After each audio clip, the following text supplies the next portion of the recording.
Andrea? Andrea? Isa lang po.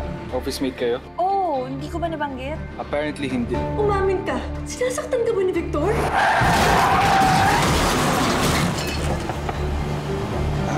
Ma'am, okay lang po ba kayo? Hindi naman po kayo nasaktan? Inad ako ng ex mo sa FaceGram! Wag na wag kang magkukwento sa kanya tungkol sa akin, ha?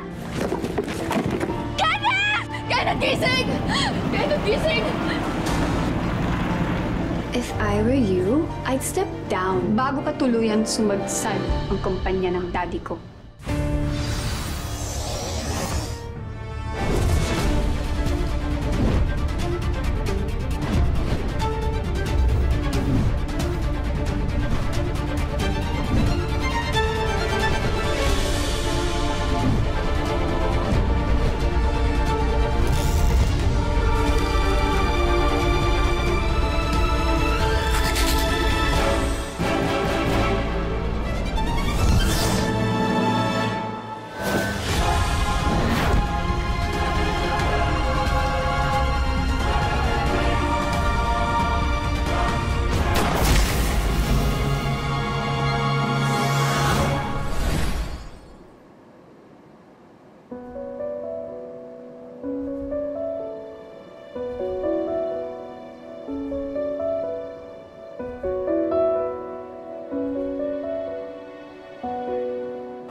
Dok, kamusta po?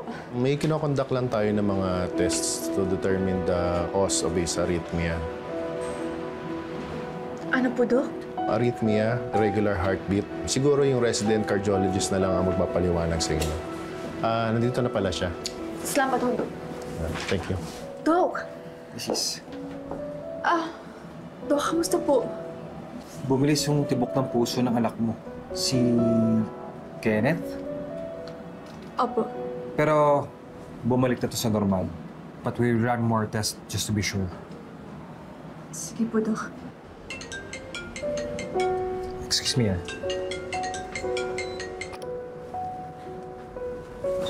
Hello?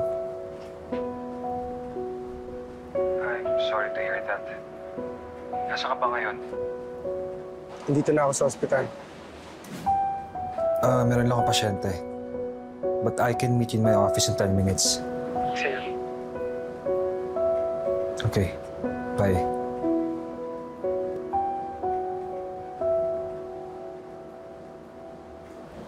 Mrs. Nasa loob. Sige po. So far, maganda naman yung response niya sa gamot na binigay namin. He's doing very well. Nag-order na ako ng 2D echo at x-ray, so expect mo na transfer kayo anytime. Dok, malubha ho ba yung lagay ng anak ko? It's premature to say at this point. Pero ang pinaka-importante is not to panic and syempre pray. Nandito lang naman ako eh. I'll order na i-admit muna siya para masubaybay siya na maigi. Kapag lumabas yung mga results, babalikan ko kayo agad. Sige ho, Dok. Salamat ho, Excuse me muna.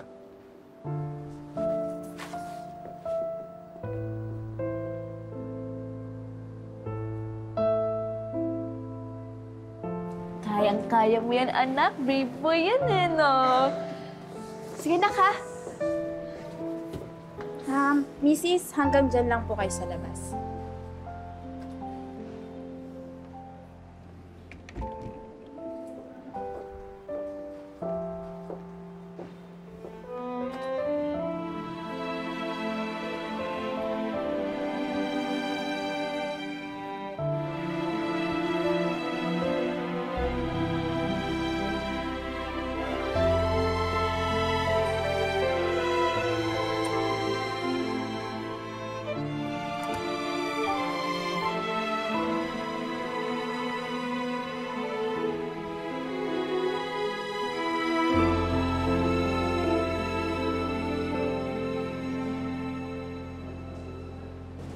Hindi kita pinipilit, Joseph. Ang sa akin lang, mas makakabuti sa'yo for the last time kung makikita mo siya.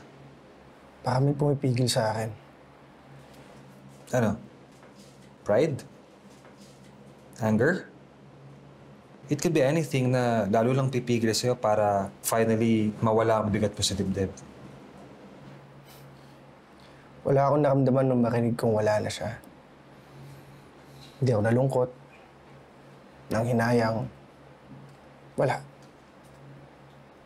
Kung talagang wala, bakit tayo nandito ngayon at nagdedebate? Diba? Bakit parang humingi ka sa akin ng dahilan or simpleng pagtulak para lumipad ka doon at makita mo siya for the last time?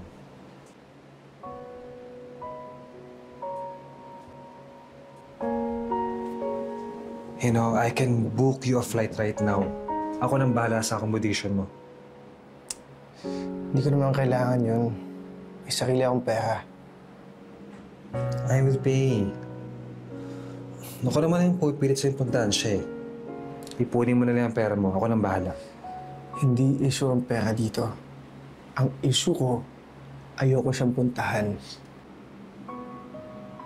This is not for him. This is for you, Joseph.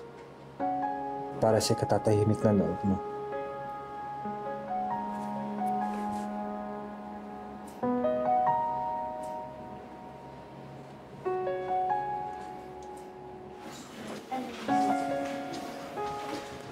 Pabilis lang yan, anak, ha? Ma'am? Kailangan ko lang bumalik ng admitting area. May kailangan daw po kumpirmahan. Pabalik po ako, ha? Okay po, sige po, miss. Kenneth, balik ako, ha? Pa-check nga po ako neto.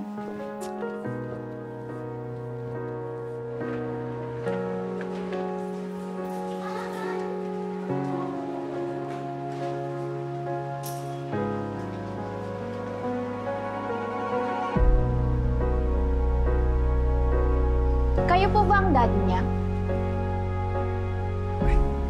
Naku, hindi ho. Bata!